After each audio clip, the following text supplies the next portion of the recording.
Morning all. Today we'll discuss PLC architecture.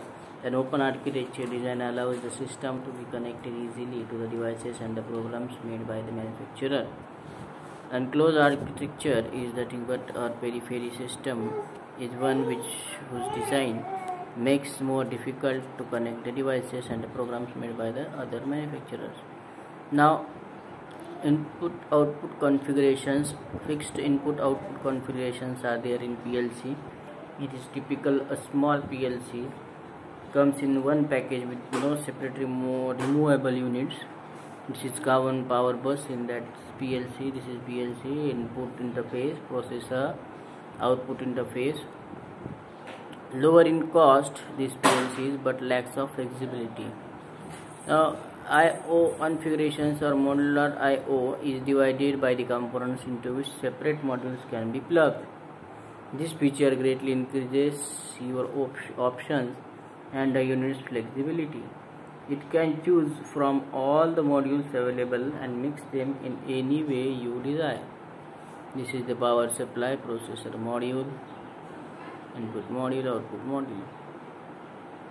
Now modular I/O. When module slides into rack, it makes an electrical connection with a series of contacts called as backbone.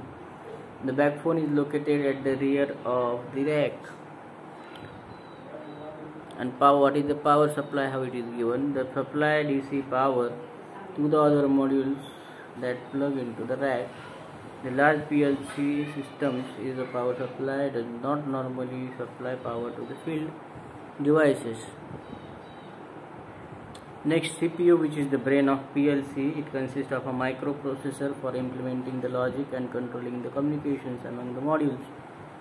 Design so the desired circuit can be entered in a relay ladder logic diagram. The processor accepts input data from the various sensing devices, executes the stored user program, and sends appropriate output commands to the control devices. Input-output section consists of input module and output modules. Okay, now this is the input module diagram. It forms the interface by which the input field devices are connected to the controller. The terms field or the real world are used to distinguish actual external devices that exist and must be physically wired into the system. This is the ladder diagram for that input module. Common power bus is there. Then the use of power supply is there. Relay contacts, push buttons, limit switches, analog sensors, selector switches.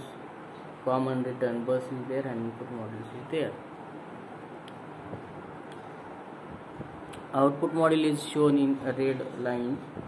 It forms an interface by which output field devices are connected to the controller. PLC employ an optical isolator which uses light to electrically isolate an internal component from the input-output terminals.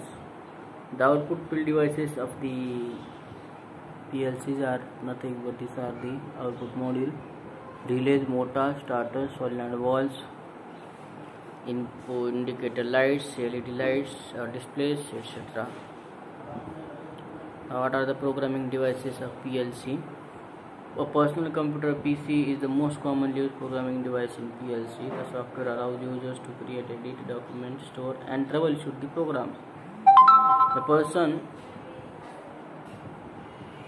The personal computer communicates with the PLC processor via serial or parallel data communication link. Then what are the programming devices? Handheld unit with display is also the programming device. Handheld devices are sometimes used to program small PLCs. They are compact, inexpensive and easy to use but are not able to display as much logic on the screen as the computer monitor. Now, these units are often used on the factory floor for troubleshooting and modifying the programs, transferring programs to the multiple machines. Now, PLC mixer process control program. This is the PLC mixer. It consists of a motor, process pad, temperature sensor, pressure sensor switch, manual push button section or station, mixer or a motor to automatically stir the liquid in a vat when the temperature and pressure reach preset values. Alternate manual push button control of the motor to be provided. Temperature and pressure sensor switches close their respective contacts when the conditions reach their preset values.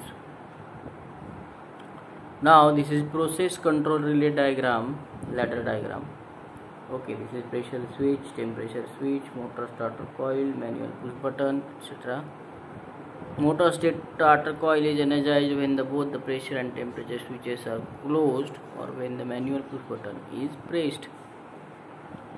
So this is about the PLC architecture. Tomorrow we'll discuss the ladder, how to construct a ladder diagram for an industrial application of the hydraulics and pneumatics. Thank you.